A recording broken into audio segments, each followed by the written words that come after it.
aw bisimila aw nana a diyara n ye ne Alu Badara nana ka se syndicat min bɛ wele ko syndicat autonome de la magistrature ne y'o président par intérim ye min sigilen filɛ n kɛrɛfɛ o ye Hadi Macky Sall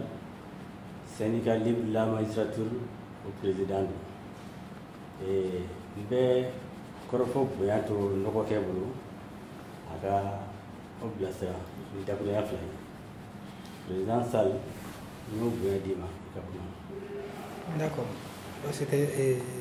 aw nana ɲininkali la a diyara n ye effectivement an kun ye tile 7 grève boloda grève in kun kan ka ban bi mais comme an ka laɲiniw ma sabati an y'a grève continuer ni tile 7 wɛrɛ ye mais tile 7 minnu don an b'a fɔ minnu ma jour ouvrable baara bɛ kɛ don minnu na o tile 7 donc o tile 7 kura bɛ daminɛ le 3 n'o ye sini ye ka taa le 13 la ayiwa an bɛnn'o de kan ni le 13 y'a sɔrɔ an ka laɲiniw ma sabati ko bɛnkan ma sɔrɔ an b'a kɛ baara bila kudayi ye o de kɔni ye an ka décision ye ala sago aw bonya la. Ayiwa an ye faamuyali sɔrɔ o la président est-ce que i bɛ se ka i da don aw ka laɲini ninnu dɔw la k'o dɔ fɔ an ɲɛna. An ka laɲini ninnu laɲini kuraw tɛ laɲini ninnu daminɛna kabini 2014 awa fɔ ka bɛn daminɛna 2015 bɛnkan fɔlɔ sɔrɔla 2016 o bɛnkan fɔlɔ min sɔrɔla 2016 a fɔra ko bɛnkan application bɛ daminɛ ka bɛn mois de mai 2017 ma o bɛnkanw na an ka statut électeur tun b'a la n'o ye ka juge ka indépendance garanti ka taa fɛ n'o ye musaka ko yɔrɔ fana ye parce que n'a fɔra i bɛ kiiritigɛ la kiiritigɛla man ka kɛ degun sugu dɔw kɔnɔ financièrement parler donc an ka laɲiniw tun bɛ o laɲiniw kan o yɔrɔw kan nka an ka laɲiniw kɔnɔ sécurité ko fana tun b'a la komi bɛɛ b'a dɔn kabini 2012 jamana in bɛ bolo ka bolo min t'an si sago ye donc an kun y'a ɲini gouvernement fɛ fana a ka jugew ka sécurité a ka dɔ fara o kan bon ala nana kɛ malheureusement an balimakɛ dɔ bɛ yen an baarakɛɲɔgɔn don n'o kun ye ɲɔnɔn tribunal président ye Sunkalo Kone awa djihadistes y'ale enlevé ka taa n'a ye a b'u bolo sa a bɛ kalo 8 bɔ bon o kɛlen an nana gouvernement relancer tuguni ko bon an ye laɲiniw kɛ e fɛ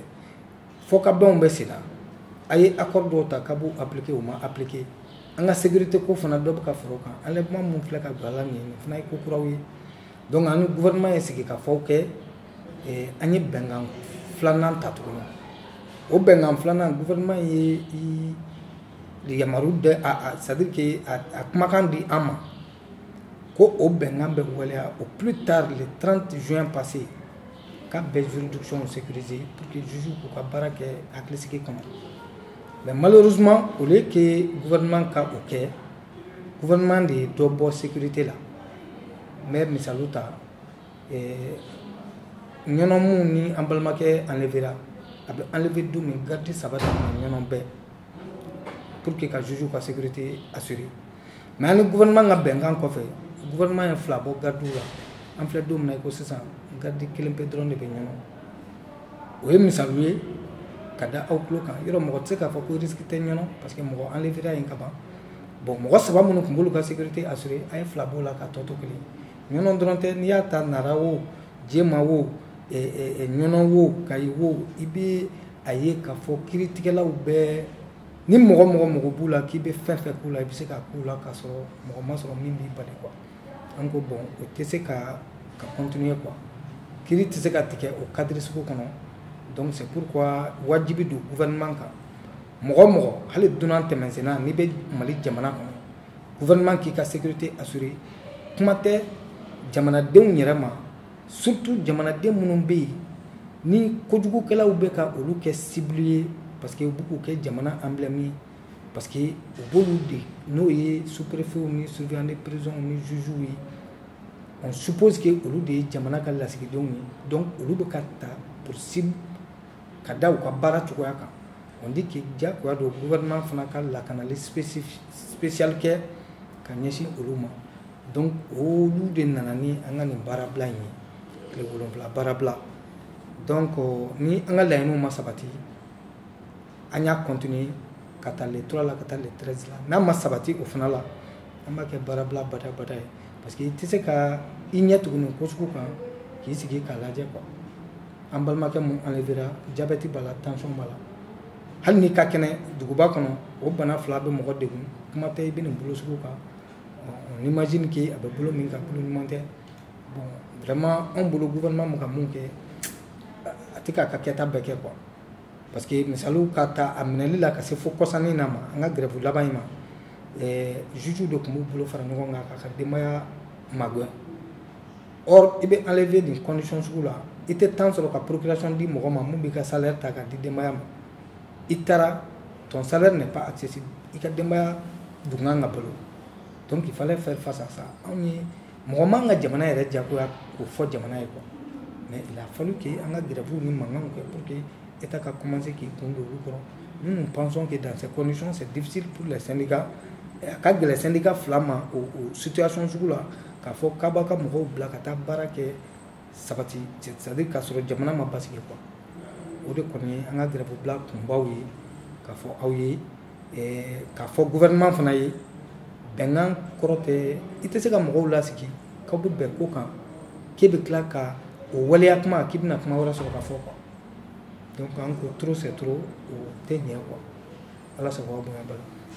Ah ça vaut dire allez. Anyo famia. Mais est-ce que on ni clé au la barabla na 600. On ni gouvernement est-ce awe siki ka foké. Est-ce que solution bega soro akola. Naturellement ni grave ni préavis déposé. Grave charia la abu wole kana abu siki ka fodo OK. Ani ning barabla laban min boloda kabanya boloda gouvernement yan wele cogola min tɛ bonya ta kɔnɔ an y'o f'u ye a yɔrɔ la a weleli cogoyaw man ɲɛ u bɛ tile laban de makɔnɔ k'aw wele et puis ciw tɛ se aw ma imagine sini ye ɲɔgɔn ye sufɛ 22 heures kuma de dɔ ne wele téléphone na gouvernement mɔgɔw don a bɛ fɛ an ka ɲɔgɔn sɔrɔ nin fɛn in na ne bolo bonya tun t'o kɔnɔ an y'o yɔrɔw f'u ye mais o bɛɛ kɔfɛ an nana sigi kuma kɔnɔ kuma minnu kɛra bɛnkan ye a kɛra experts ɲɛna gouvernement yɛrɛ ye experts minnu bila ka na a kɛra o experts ɲɛna a kɛra ministère des finances ministre tun bɛ yen n'o ye an ka musakako bɛ ministère min bolo an ka fonction publique baarakɛlaw tun bɛ yen ministre tun bɛ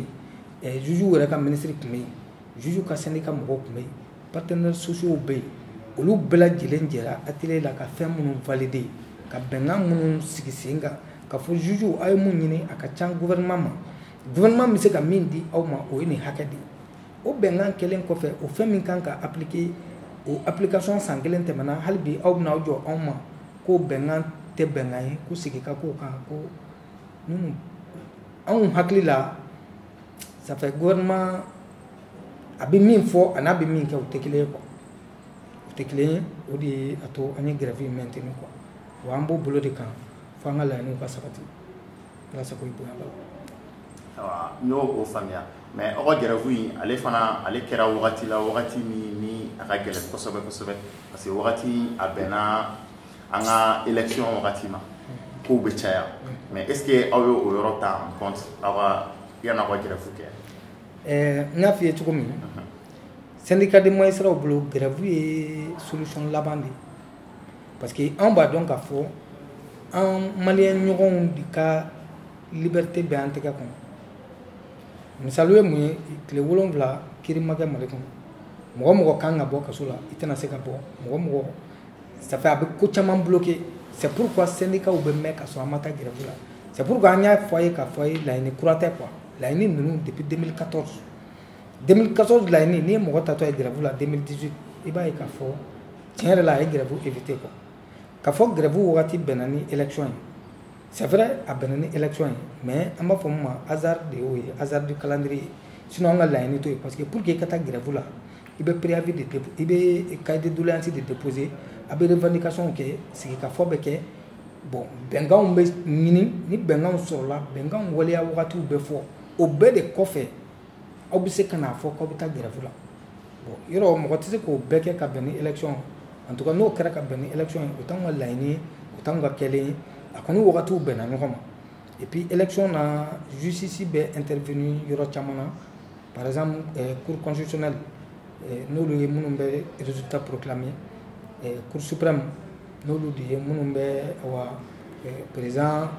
bɛ serment prêté yɛlɛ ka sɔrɔ ka taa a ka baara la n'a élu la bon maintenant ka fara kiiritigɛyɔrɔ tɔw kan parce que kiiri kɔnɔ ni a fɔra élection bɛ kɛ ko sonyɛni kɛra namara kɛra mɔgɔ minnu nana ni carte kuntanw ye ou bien ka fɛnw kɛ n'u minɛna o bɛɛ bɛ ɲɛnabɔ kiiritigɛlaw de fɛ c'est pourquoi nin tɛ anw ka laɲini ye mais wagatiw bɛnna ɲɔgɔn ma mais c'est pas parce que wagatiw bɛnna ɲɔgɔn ma que i bɛ ko dɔ bila dɔ kama parce que jamana ye continuité de ye anw bolo gouvernement ko tɛ président ko tɛ jamana ko de don jamana ye continuité de ye jamana tɛ jɔ quoi mɔgɔw de bɛ se ka falen falen comme mun bɛ yen a bɛ se ka to yen groupe minnu bɛ yen o groupe bɛ se ka to yen mais a mana kɛ mɔgɔ mɔgɔ ye n'i nana i bɛna anw ka laɲiniw sɔrɔ an ɲɛ an ni i b'o kuma fɔ quoi a t'i n'a fɔ an ye élection visée spécifiquement o yɛrɛ tɛ se ka kɛ quoi o tɛ se ka kɛ parce que a paramètre caman bɛ yen minnu bɛ échapper quoi. I ka kuma la n y'a faamuya k'a fɔ yanni grève ka kɛ i bɛ tɛmɛ sira caman camanw de fɛ n'i y'a ye u bɛnna ɲɔgɔn ma o kɔni o kɛra ala ka latigɛ de mais sisan n y'a faamuya k'a fɔ tugun an bɛ kalafili min na o balannen don kosɛbɛ aw kiiritigɛbagaw ni kiiribulonw ka baara la est ce que nin kan kan est ce que an bɛna se ka jaabi sɔrɔ an ka kalafili la ni kiiritigɛlaw bɛ grève la.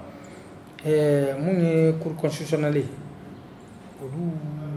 ye u dama institution ye minnu taa man di grève la c'est vrai juges bɛ yen minnu y'an ka tɔnden kɔrɔw ye minnu ye place u yɛrɛ occupé an ka tɔn ninnu kɔnɔ mais sisan u bɛ jɔyɔrɔ min kama o kama an tɛ sama u nɔfɛ an t'a fɔ u ka tugu an kɔ grève la i n'a fɔ n kɔrɔkɛ nana kasi i y'a fɔ cogo min a ka interview kɔrɔlenw caman na an t'a fɔ an b'u fɛn pour que ka jamana bloquer parce que n'i ye cour constitutionnelle lajɛ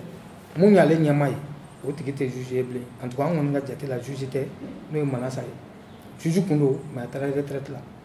donc mɔgɔ min bɛ retraite la i tɛ se k'a fɔ ko y'i ka tɔnden ye k'i bɛ wele bila o ma maintenant a bɛ ni président taara président bɛna serment prêter minnu ɲɛkɔrɔ o de ye cour suprême ye o cour suprême o fana ka baara fankelen o ye sariya sommet c'est-à-dire sariya ka représentation suprême ye c'est-à-dire que sariya soba de ye yen ye mais a baara yɔrɔ fankelen fana ye institution ye i n'a fɔ présidence ye institution cogo min i n'a fɔ cour constitutionnelle ye institution ye cogo min donc o parti institution a ka gɛlɛn i k'olu fana ladon grève la parce que an y'a yira k'a fɔ an tɛ jamana kɔ maliyɛn den si tɛ se ka kɛ mali contre la a bɛ se k'a fɔ nin tigi man di ye nin tigi man di ye mais mali man di ye i tɛ se k'o mɛn maliyɛn da quoi donc anw ta tɛ mali ka gɛlɛya lase mali ma c'est pourquoi nin sira ninnu an bɛ nin sira ninnu bɛɛ to yen pour que processus ka kɛ a kɛcogo la mais parti dɔw kɔni bɛ yen minnu fana tɛ se ka tɛmɛ n'an tɛ jɛn n'o ye parce que an fana b'an ka hakɛw ɲini quoi donc c'est pourquoi on est en train de voir là-dedans en tout cas mun kɔni ye justice classique ye donc o kɔni bɛɛ bɛ grève in kɔnɔ o kɔni siraw kan kiiri tɛ kɛ quoi voilà parce que grève fana conséquence ye o de ye quoi voilà. D'accord n y'o faamuya kosɛbɛ kosɛbɛ n'i ye i ka kumaw faamuya aw ka nin laɲini ninnu olu kɔni bɛ sen na a mɛnna kosɛbɛ kosɛbɛ est ce que nin ko an bɛ niveau min na i ko sisan mɔgɔ caman bɛ yen aw ka laɲini tɛ mais olu bɛ ka tɔɲɔ nin ko kosɔn i n'a fɔ i yɛrɛ y'a fɔ cogo min na mɔgɔ minnu bɛ kaso la minnu ka fɛnw kan ka kɛ nin wagati la o bɛɛ bi jɔ welewele jumɛn bɛ aw yɛrɛ bolo k'a fɔ gouvernement mɔgɔw ye pour que fɛɛrɛ bɛ se ka sɔrɔ nin ko la baara bɛ se ka daminɛ a daminɛ cogo la cogoya min na. wele min bɛ anw bolo ka ɲɛsin gouvernement ma o de ye gouvernement ka jija a ka kɛ ladiri ye jɔyɔrɔ dɔw bɛ yen n'i b'a la jamana tɔgɔ la e yɛrɛ kun tɛ tuguni quoi i ka jɔyɔrɔ kama ladiriya bɛ kɛ wajibi i kan anw dɔrɔn tɛ dɔgɔtɔrɔw taara grève la couche sociale caman taara grève la ko parce que u ka bɛnkanw ma waleya anw fana taara grève la parce que an ka bɛnkanw ma waleya wa ni anw ta kun ni fɛnw kun ye wariko dɔrɔn don o wariko kun kan ka application kun ye depuis 2017 o tɛmɛna ni san kelen donc grève kumakan labatobaliya a bɛ na ni nin kɔlɔlɔ sugu de ye mun tɛ an si ka laɲini ye parce que an bolo Mali bɛ nin bɛɛ sanfɛ Mali ka bon ni nin bɛɛ ye ni gouvernement kun jɔra a jɔyɔrɔ la an tɛ se nin si ma mɔgɔ kelen tɛ tɔnɔ parce que u yɛrɛ da ye mun fɔ k'u bɛ se k'a kɛ